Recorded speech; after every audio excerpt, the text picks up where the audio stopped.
Welcome to instant biology by doctor Neelam. आज की video में हम बात करेंगे CSIR Indian institute of chemical biology जो कि कोलकाता में सिचुएटेड है, उसकी आई हुई टेक्निकल असिस्टेंट और टेक्नीशियन के रिक्रूटमेंट के बारे में। हमारे साथ वीडियो के एंड तक जुड़े रहिएगा। वीडियो स्टार्ट होने के पहले सभी से निवेदन है, चैनल को सब्सक्राइब कीजिएगा और वीडियो को शेयर कीजिएगा ताकि हम ज्यादा से ज्यादा स्टूडेंट्स तक ये न्यूज पहुंचा सकें। आइए वीडियो शुरू करते हैं। तो अगर आप गूगल पे जाके CSIR IICB रिक्रूटमेंट लिख के सर्च कीजिएगा, या अगर आप CSIR IICB की ऑफिशियल वेबसाइट में रिक्रूटमेंट के जो सेक्शन है वहां पे जाइएगा, तो आपको ये वाली जो पेज है खुली मिलेगी। मैंने जो किया है मैं आपको बता देती हूँ। मैं गूगल पे जाके बस CSIR IICB रिक्रूटमेंट डाली थी, तो जो पहली लिंक आई हुई थी वो यही थी। मैं आपको वेब एड्रेस बता देती हूँ, iicb.res.in/recruitment। तो आपको ये होम पेज खुली मिलेगी। यहाँ पे जो पहली आपको लिंक मिल रही है, recruitment of technical assistant and technician, visit the link for detail information. इस लिंक पे आप क्लिक कीजिएगा तो आपको इनका पूरा एडवर्टाइजमेंट ब्रोशर मिलेगा। साथ ही साथ आपको ऑनलाइन अप्लाई करने का पूरा इन्फॉर्मेशन और उसी के साथ लिंक भी मिलेगा एप्लीकेशन का। तो मैं आपको दिखा देती हूँ, आप इस पे क्लिक कीजिएगा तो कौन सी पेज खुलेगी। आप जैसे ही उस पर क्लिक कीजिएगा तो ये पेज आपको खुली मिलेगी। यहाँ पे आप देख सकते हैं डिटेल्ड एडवर्टाइजमेंट, ये आई हुई है 24 फरवरी को, और उसके साथ एक कोरिजेंडम आई हुई है एडवर्टाइजमेंट के बारे में।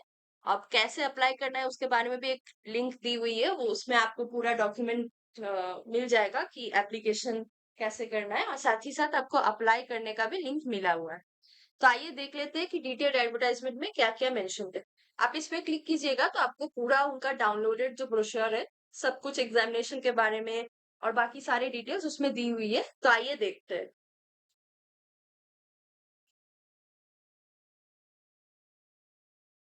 एक सेकंड। हाँ, तो ये रही वो डॉक्यूमेंट जो आप उस पे क्लिक कीजिएगा, वो लिंक पे तो ये खुली मिलेगी। सबसे पहले देख लेते हैं, 24 फरवरी को ऑनलाइन एप्लीकेशन और पेमेंट ऑफ एप्लीकेशन फी शुरू हो चुकी है। लास्ट डेट है submission of online application form की 31 मार्च 2025। रिटन टेस्ट की डेट अभी तक आई नहीं है, will be notified on CSIR IICB website. उनकी वेबसाइट चेक करते रहिएगा। और एडमिट कार्ड या कॉल लेटर कब आएगी रजिस्टर्ड कैंडिडेट्स की, वो भी नोटिफाई किया जाएगा आपको वेबसाइट के माध्यम से। तो आइए देख लेते हैं वैकेंसी क्या क्या है, उसके लिए क्या क्या क्वालिफिकेशन मिनिमम है। सबसे पहली जो पोस्ट है वो टेक्निकल असिस्टेंट की आई हुई है। आप वैकेंसी कोड याद रखिएगा, ये आपको एप्लीकेशन फॉर्म के टाइम जरूरत पड़ेगी।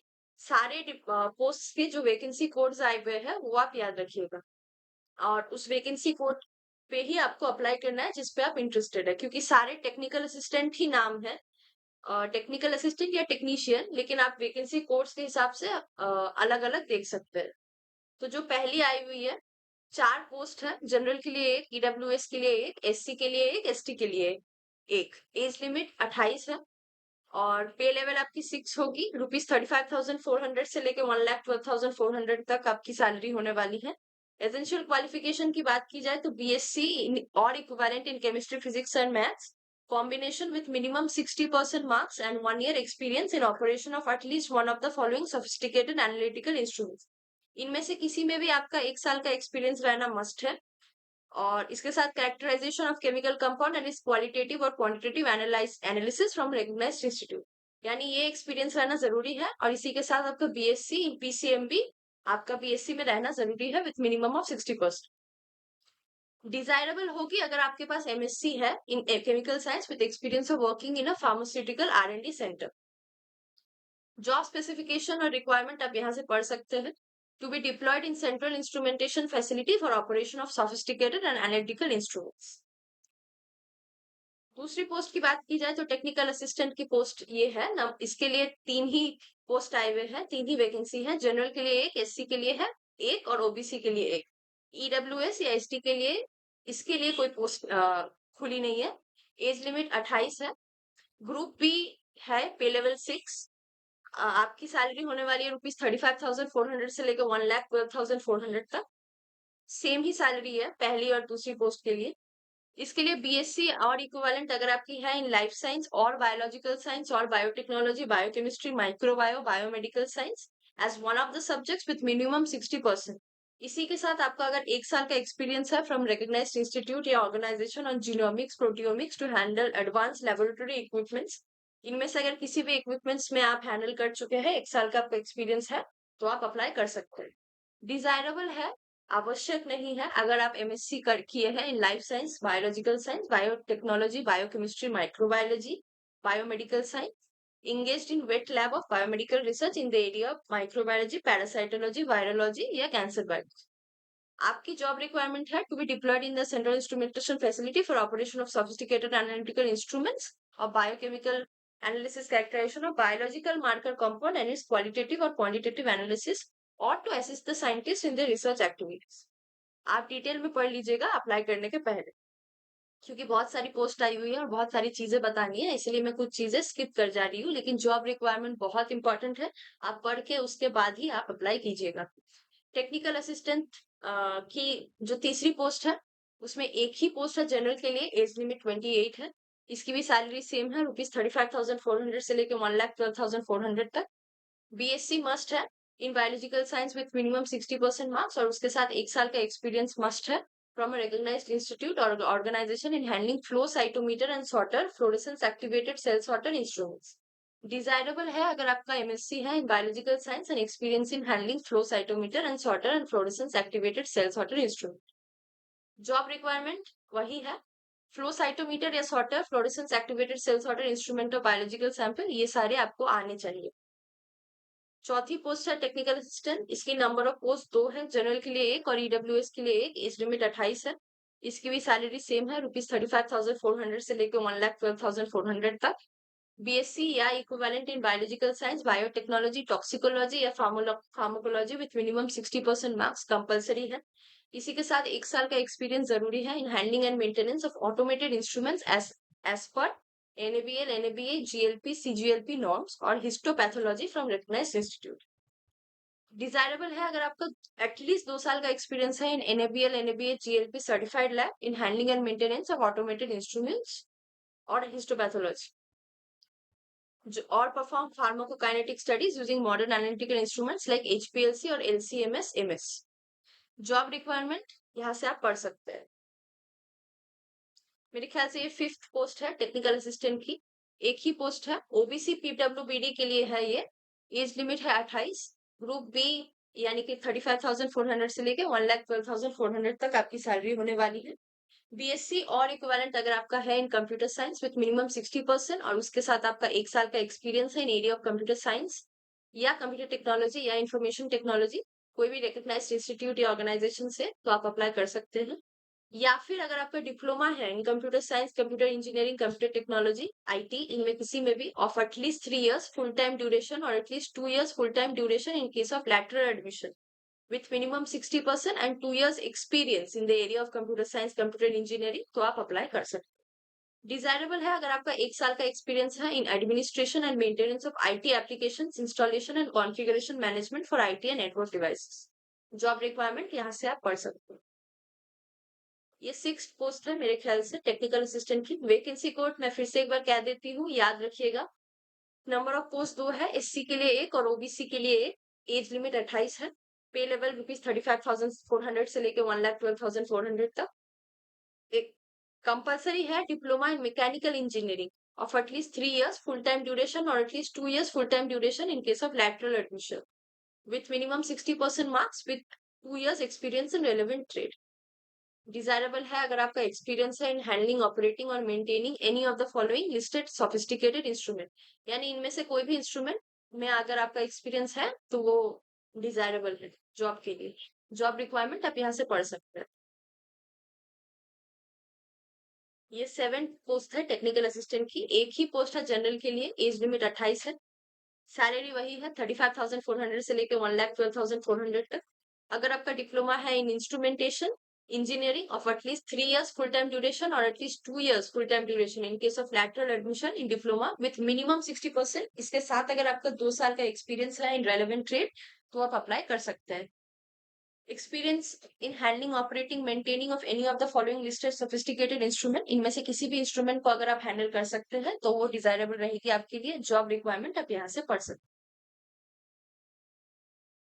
ये 8th पोजीशन है टेक्निकल असिस्टेंट की, एक ही पोस्ट है जनरल के लिए, एज लिमिट 28 है, सैलरी 35,400 से लेकर 1,12,400 तक। अगर आपका डिप्लोमा है in electronics and telecommunication engineering of at least 3 years, या फिर अगर आपका एटलीस्ट 2 साल का फुल टाइम ड्यूरेशन है lateral admission in diploma courses with minimum 60% with 2 years experience in relevant trade, तो आप अप्लाई कर सकते हैं। डिजायरेबल है अगर आपको इसमें किसी में भी इनमें से किसी इंस्ट्रूमेंट अगर आपको हैंडल करना आता है, ऑपरेट करना, तो आप अप्लाई कर सकते हैं, अगर वो डिजायरेबल रहेगी। जॉब रिक्वायरमेंट यहाँ पे लिखी हुई है। टेक्नीशियन की एक पोस्ट आई हुई है, नंबर ऑफ पोस्ट एक ही है, जनरल के लिए है ये पोस्ट, एज लिमिट 28 है, ग्रुप सी है, पे लेवल 2 है, यानी 19,900 से लेकर 63,200 तक आपकी सैलरी होने वाली है। इसके लिए अगर आपका एसएससी या 10th स्टैंडर्ड है with science subjects with minimum 55% marks and ITI certificate और national state trade certificate in mechanic refrigeration and air conditioner trade, तो आप अप्लाई कर सकते हैं। या फिर अगर आपका एसएससी या 10th standard with science subjects है with minimum 55% marks and 2 year full time experience as an apprentice trainee from a recognised institution in mechanic registration and air conditioner trade, तो आप अप्लाई कर सकते हैं, ये मस्ट है। इसी के साथ डिजायरेबल रहेगी अगर आपका 1 साल का एटलीस्ट एक्सपीरियंस है इन इंडस्ट्रियल या institutional experience to the relevant field in addition to 2 years of full time as an apprentice trainee और full time ITI certificate course. Job requirement आप यहाँ से पढ़ सकते हैं। टेक्नीशियन की और एक पोस्ट आई हुई है, ये भी जनरल के लिए है, एक ही पोस्ट है, एज लिमिट 28 है, सैलरी आपकी वही है 19,900 से लेकर 63,200 तक। इसमें अगर आपका एसएससी या 10th standard with minimum with science subjects है विथ मिनिमम 55% मार्क्स और आईटीआई सर्टिफिकेट है, या फिर आपका नेशनल या स्टेट ट्रेड सर्टिफिकेट है इन इलेक्ट्रॉनिक्स मैकेनिक ट्रेड, तो आप अप्लाई कर सकते हैं। या फिर अगर आपका एसएससी या 10th में 55% है विद साइंस सब्जेक्ट्स, इसी के साथ आपका 2 साल का फुल टाइम एक्सपीरियंस है as an apprentice trainee from a recognised institution in electronics mechanic trade, ये मस्ट है अप्लाई करने के लिए।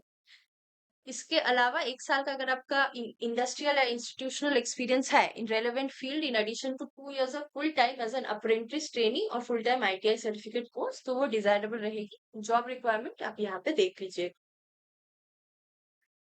टेक्नीशियन की तीसरी पोस्ट है ये, नंबर ऑफ पोस्ट एक है, ये ओबीसी के लिए है, एक ही पोस्ट है, एज लिमिट 28 है, सैलरी होने वाली है आपकी 19,900 से लेके 63,200 तक। इसके लिए भी लगभग वही है, एसएससी या 10th में आपका साइंस सब्जेक्ट रहना जरूरी है विद 55% मार्क्स। इसके साथ अगर आपका नेशनल स्टेट या स्टेट ट्रेड सर्टिफिकेट या आईटीआई सर्टिफिकेट है इन इंस्ट्रूमेंट मैकेनिक ट्रेड, तो आप अप्लाई कीजिएगा।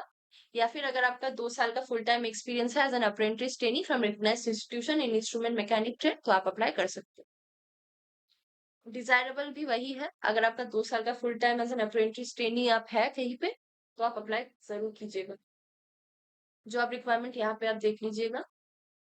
चौथी पोस्ट टेक्नीशियन के लिए है, एक ही पोस्ट है, एससी पीडब्ल्यूबीडी के लिए है ये पोस्ट, एज लिमिट 28 है, सैलरी 19,900 से लेकर 63,200 तक।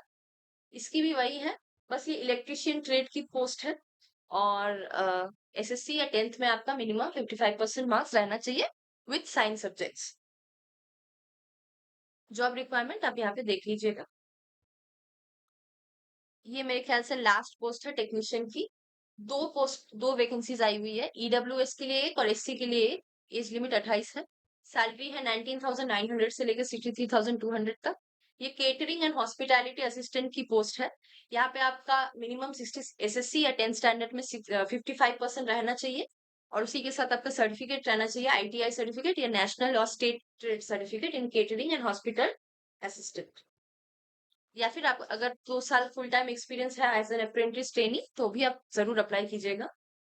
डिजायरेबल है अगर आपका 2 साल का एक्सपीरियंस है as an apprentice trainee in hospitality and catering assistance. Job requirement आप यहाँ से देख सकते हैं। इसके अलावा मोड ऑफ सिलेक्शन की बात करें तो screen candidate will be called for trade test and those who qualify in the trade test will be called for competitive written examination. यानी कि सबसे पहले अगर आपका स्क्रीनिंग में आप सिलेक्टेड होते हैं तो आपको ट्रेड टेस्ट के लिए बुलाया जाएगा, उसमें अगर आप क्वालिफाई करते हैं तो आपको कॉम्पिटिटिव रिटन एग्जामिनेशन देनी पड़ेगी। हर पोस्ट के लिए 3 पेपर होने वाली है, पेपर 1, पेपर 2, पेपर 3। अगर आप पेपर 3 तभी आप दे सकते हैं अगर आपका मिनिमम पेपर 1 का कट ऑफ आप क्लियर करते हैं, तो final merit list will be prepared on the basis of the marks obtained by the candidate in paper 2 and paper 3। Technical assistant के लिए जितनी भी पोस्ट है, उसकी मोड ऑफ एग्जामिनेशन और total number of questions, time allotted देख लीजिए। Medium of question आपके बोथ इंग्लिश और हिंदी में होने वाले हैं, सिवाय क्वेश्चंस के जो इंग्लिश लैंग्वेज में क्वेश्चंस है।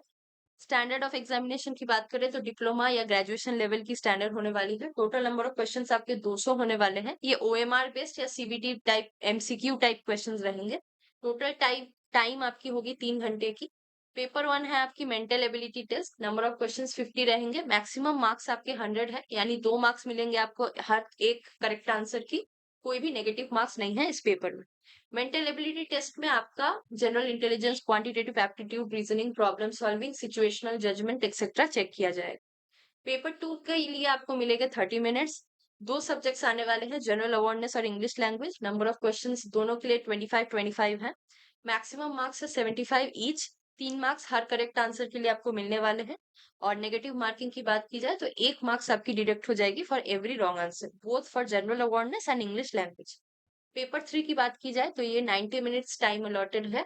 जो भी पोस्ट के लिए आप अप्लाई कर रहे हैं, उसकी जो कंसर्न सब्जेक्ट है, उसके आपके नंबर ऑफ क्वेश्चंस 100 रहेंगे। मैक्सिमम मार्क्स 300 है। 3 marks for every correct answer और 1 negative mark for every wrong answer.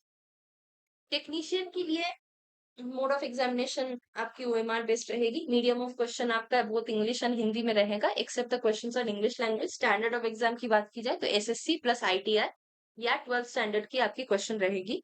Total number of questions रहेंगे 150। टोटल टाइम होगा टोटल 2 आवर 30 मिनट्स। पेपर 1 की बात की जाए तो mental ability test, number of questions 50, 100 है maximum marks, 2 marks for every correct answer. There will be no negative marks in the paper. Mental ability में वही सब आपकी चेक किया जाएगा जो टेक्निकल असिस्टेंट के लिए है।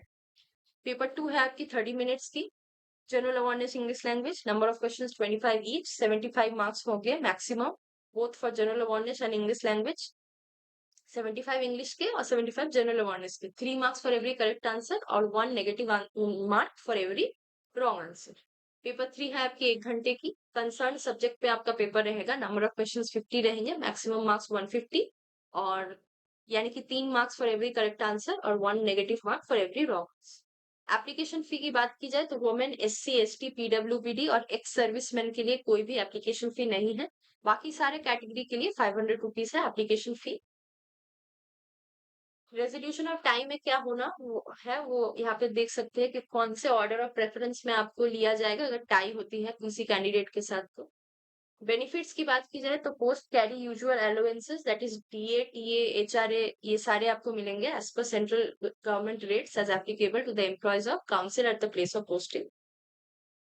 आप एलिजिबल है for accommodation of entitle type as per CSI residence allotment rules. अगर आप वो लेते हैं तो फिर आपको एचआरए नहीं मिलने वाली। In addition to the emoluments, benefits such as reimbursement of medical expenses, leave, travel concession, house building advance, etc. आपको मिलने वाली है। इसी के साथ आपका न्यू पेंशन सिस्टम के तहत आपको पेंशन भी मिलने वाली। जनरल कंडीशंस की बात की जाए तो कुछ चीजें लिखी है, आप पढ़ लीजिएगा, जैसे applicant must be a citizen of India, और इसके साथ आपका मिनिमम प्रिस्क्राइब क्वालिफिकेशन और एक्सपीरियंस जितना लिखा है, अगर वो आप फुलफिल करते हैं तो वो आपको ट्रेड टेस्ट के लिए बुलाया जाएगा। ऐसा कंपलसरी नहीं है, अगर आप शॉर्टलिस्टेड होंगे तो ही आपको बुलाया जा सकता है। और if on verification either before or after at any of the stages of selection process it is found that candidate does not fulfill any of the eligibility condition, तो आपकी जो कैंडिडेचर है वो कैंसिल हो जाएगी। इसीलिए जो भी भरिएगा एकदम सही से भरिएगा अपने एप्लीकेशन फॉर्म में। Application receipt will be scrutinized by duly constituted screening committee. The screening committee will adopt its own criteria for shortlisting the candidate. Screening committee की अपनी criteria है, उस हिसाब से वो लोग candidates को shortlist करेंगे। Applicants from employees of government department will be considered only forwarded through proper channels. Such applicant is required to upload a no objection certificate from their employer at the appropriate place in the online application form. CSIR IICB will not accept any person on lien or deputation basis. यानी कि अगर आप central government के department के employ हैं तो आपको एक नो ऑब्जेक्शन सर्टिफिकेट डालनी होगी एप्लीकेशन के साथ, और अपने ऑनलाइन एप्लीकेशन फॉर्म में अगर आपकी एनओसी नहीं रही तो आपको नहीं कंसिडर किया जाएगा। Applicants are required to produce experience certificate as per format attached from a recognized institute or organization wherever prescribed. अगर आपका कहीं पे भी एक्सपीरियंस है तो इसके एंड में एक फॉर्मेट दी हुई है, उसके उसी फॉर्मेट के बेसिस पे आपको आपके recognized इंस्टीट्यूट या ऑर्गेनाइजेशन से एक्सपीरियंस सर्टिफिकेट डालनी है. Period of experience in discipline or area of work wherever prescribed shall be counted after the date of acquiring the minimum educational qualification prescribed for the group. अगर आप एक से ज्यादा post के लिए या वैकेंसी कोड के लिए अप्लाई कर रहे हैं तो आपको सेपरेट ऑनलाइन एप्लीकेशन फॉर्म्स डालनी है और फीस भी आपको सेपरेट ही देना है. If any document is in a language other than Hindi और इंग्लिश तो एक ट्रांसक्रिप्ट आपको डालनी होगी ड्यूली अटेस्टेड जो सबमिट करना होगा आपको. अगर कोई भी university CGPA SGPA OGPA grades वगैरह दे रही है तो candidates are required to convert the same into percentage based on the formula as per their institute.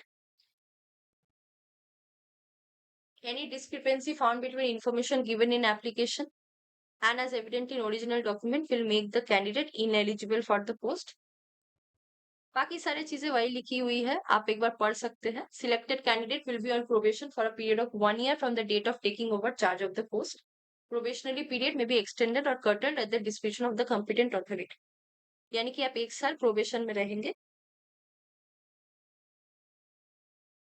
उसके बाद आपकी प्रोबेशन पीरियड खत्म होने के बाद आपको कंसीडर किया जाएगा confirm with the extent rules.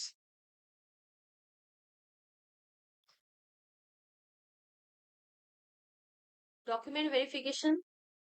Before issue of offer of appointment, all the candidates are required to produce original documents submitted along with online application as well as other documents as may be specified by CSR IIC.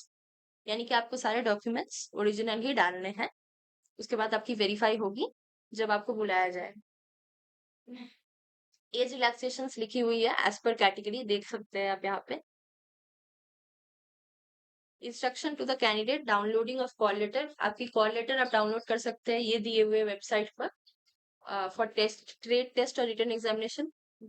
Call letter download करने की date अब अभी तक आई नहीं है. Candidates reporting late that is after the reporting time specified on the call letter for examination will not be permitted to take the examination.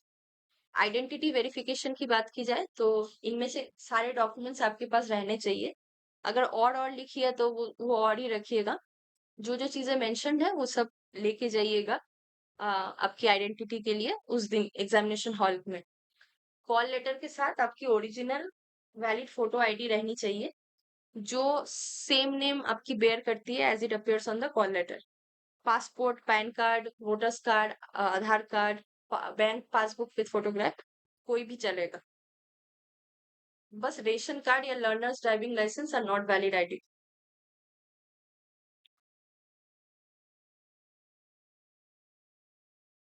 बाकी सारे डिटेल्स आप पढ़ सकते हैं यहाँ से. अगर आपको स्क्राइब की जरूरत है तो ये सारी चीजें एक बार पढ़ लीजिएगा. विजुअली इम्पेयर्ड कैंडिडेट्स के लिए कुछ गाइडलाइंस लिखी हुई है. हाउ टू अप्लाई की बात की जाए तो वो मैं आपको थोड़ी देर में दिखा देती हूँ. कैंडिडेट्स आर रिक्वायर्ड टू पे एप्लीकेशन फी ₹500 अगर आप एप्लीकेबल है तो. एक एक पर्टिकुलर वैकेंसी कोड के लिए एक से ज्यादा एप्लीकेशन आप नहीं भर सकते हैं. इन केस ऑफ मल्टीपल एप्लीकेशन आपकी जो लेटेस्ट कंप्लीटेड एप्लीकेशन है वो रिटेन कर लिया जाएगा और बाकी सारे आपके कैंसिल कर दिए जाएंगे. ये सारे डॉक्यूमेंट्स आपको अप्लाई सबमिट करने हैं एप्लीकेशन फॉर्म के साथ. Photo signature, left thumb impression, SSC 10th marksheet या certificate for age group, marksheet of all educational qualification in support of your application, experience certificate if applicable, certificate for category if applicable, declaration by the OBC NCL candidate if applicable, PWD certificate if applicable. Upload any other document in support of your application. Upload NOC from current employer if applicable. Upload the following handwritten declaration.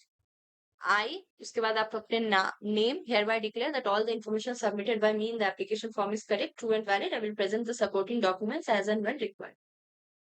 बाकी unfair means के बारे में यहाँ पे कुछ चीजें लिखी है, पढ़ लीजिएगा. बाकी ये सारे आपके सर्टिफिकेट्स है. अगर आपको स्क्राइब की जरूरत है तो ये है आपकी लेटर ऑफ अंडरटेकिंग. ये है फिजिकल लिमिटेशन यानी कि अगर आप PWBD कैंडिडेट है तो आपके लिए. ये है ओबीसी कैंडिडेट्स के लिए। ये एक्सपीरियंस सर्टिफिकेट की फॉर्मेट है। अगर आप कहीं पे काम करते थे तो आपको ये अपने ऑर्गेनाइजेशन से भर के उसके बाद आपको ये सबमिट करना। अब आइए देख लेते हैं कि अप्लाई कैसे करना है। यहाँ पे देखिएगा एक आई हुई है corrigendum against the advertisement number, इस पे आप जाइएगा तो ये वाली आपकी खुल जाएगी। अब इसमें वैकेंसी कोड के हिसाब से कुछ रिवाइज्ड एसेंशियल क्वालिफिकेशन लिखी हुई है। वो कुछ कुछ पोस्ट के लिए कुछ क्वालिफिकेशंस रिवाइज किए हैं, तो वो आप देख लीजिएगा। आपके वैकेंसी कोड आप यहाँ पे मेंशन है, उसके साथ ही साथ आपके एसेंशियल क्वालिफिकेशंस भी मेंशन है, तो आप देख सकते हैं यहाँ से। अप्लाई करने के पहले जरूर वो वाली डॉक्यूमेंट भी देख लीजिएगा। हाउ टू अप्लाई की ये लिंक दी हुई है, आप इस पे जाइएगा तो ये वाली आपकी ये वाली डॉक्यूमेंट खुलेगी। यहाँ पे पूरा दिया हुआ है अच्छे से ढंग से कि आप कैसे अप्लाई कीजिएगा। कम आपको पहले ये सारे डॉक्यूमेंट्स रिटेन करने हैं, ये सारे आपके पास रखने पड़ेंगे। Copy of mail confirming registration, proof of fee paid यानी पेमेंट की receipt, copy of the application form generated, a copy of enclosures and testimonials uploaded with the online application. Candidate must ensure कि आपकी mobile number और email address जो आप online application में form में fill कर रहे हैं वो आपकी खुद की हो। कैंडिडेट हिमसेल्फ और herself shall be held responsible for non receipt of latest information due to wrong mobile number या ईमेल एड्रेस, यानी आपकी ईमेल एड्रेस और मोबाइल नंबर आप सही से डालिएगा क्योंकि वहीं पे आपके सारे नेसेसरी इन्फॉर्मेशन आपको दी जाएगी। Fees can be paid through online और offline mode in the account details given below. अगर आप ऑफलाइन मोड के तहत जाते हैं तो आपको फिर इस दिए हुए डिटेल्स पे अपनी फीस भरनी है। अगर आप ऑनलाइन देना चाहते हैं तो ये रहा यूपीआई आईडी, यूपीआई स्कैनर आपकी। मोड ऑफ सबमिशन आपकी ऑनलाइन होगी। और बाकी सारी डिटेल्स एक बार पढ़ लीजिएगा। स्टेप 1 है रजिस्ट्रेशन, वहां पे आपकी सारी चीजें आपको लॉगिन आईडी वगैरह मिल जाएंगे, रजिस्ट्रेशन नंबर भी मिल जाएगा आपको उसके साथ। उसके बाद आपको पेमेंट करनी है। और स्टेप 3 है एप्लीकेशन फॉर्म। एप्लीकेशन फॉर्म अच्छे से भर लीजिए, कोई भी रिफंड आपको नहीं मिलेगी, इसीलिए ढंग से भरिएगा। अपने एप्लीकेशन फॉर्म में सारे इन्फॉर्मेशन प्रॉपर होना चाहिए। आप आइए देख लेते हैं कहाँ से अप्लाई कीजिएगा। अप्लाई ऑनलाइन आप देख सकते हैं सबसे नीचे लिखी हुई है, यहाँ अप्लाई में क्लिक कीजिएगा।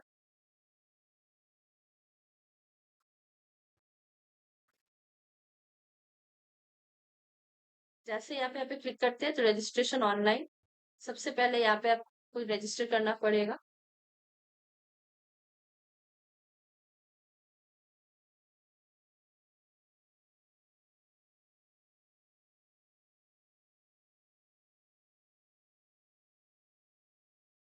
सबसे पहले यहाँ है रजिस्ट्रेशन, यहाँ पे रजिस्ट्रेशन पे क्लिक कीजिएगा।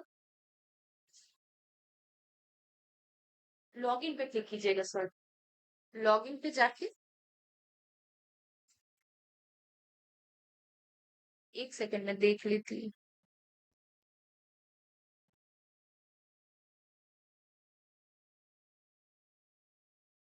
हाँ, सॉरी, मैं मेरे को थोड़ा टाइम लग गया ये फिगर आउट करने में। तो ये है आपकी, मान लीजिए आप पहली पोस्ट के लिए अप्लाई करना चाहते हैं, आप यहाँ से अपने सारे वैकेंसी कोड्स मिला लीजिएगा अपने डॉक्यूमेंट के साथ। तो आप यहाँ पे रजिस्टर देख सकते हैं, इस पे क्लिक कीजिएगा। जैसे आप क्लिक करते हैं, यहाँ पे आपको सारे बेसिक डिटेल्स अपने भरनी है, फिर सबमिट करना है।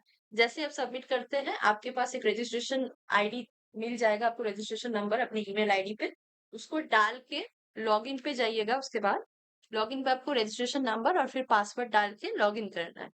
तो जिस भी पोस्ट के लिए आप अप्लाई करना चाहते हैं उसके बगल में आपको रजिस्टर मिल जाएगा, वहां से आप अप्लाई कर लीजिएगा। सबसे पहले आपको रजिस्ट्रेशन में जाना है, उसके बाद अब सबसे राइट में देखिएगा यहाँ रजिस्टर मेंशन है, सारे पोस्ट के लिए रजिस्टर लिखी हुई है। बस अपनी वैकेंसी जो आपकी पोस्ट कोड है वो याद रखिएगा, अप्लाई करने के पहले वो चेक करके अप्लाई कीजिएगा।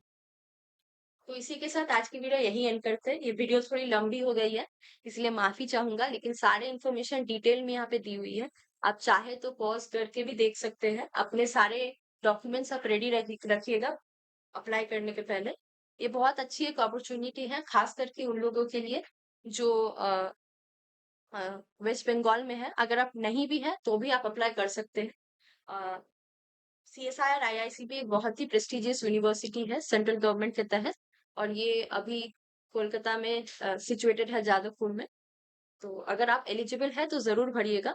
और कुछ पोस्ट में देख रही थी कि बस अगर आपको कुछ इंस्ट्रूमेंट्स के एक्सपीरियंस हो तो ही आप अप्लाई कर सकते हैं। तो ये बहुत अच्छी एक अपॉर्चुनिटी है, साथ ही साथ सैलरी भी बहुत अच्छी।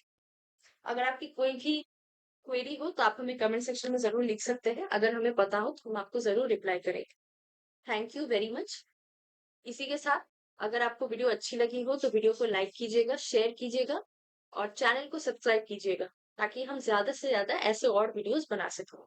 Thank you very much.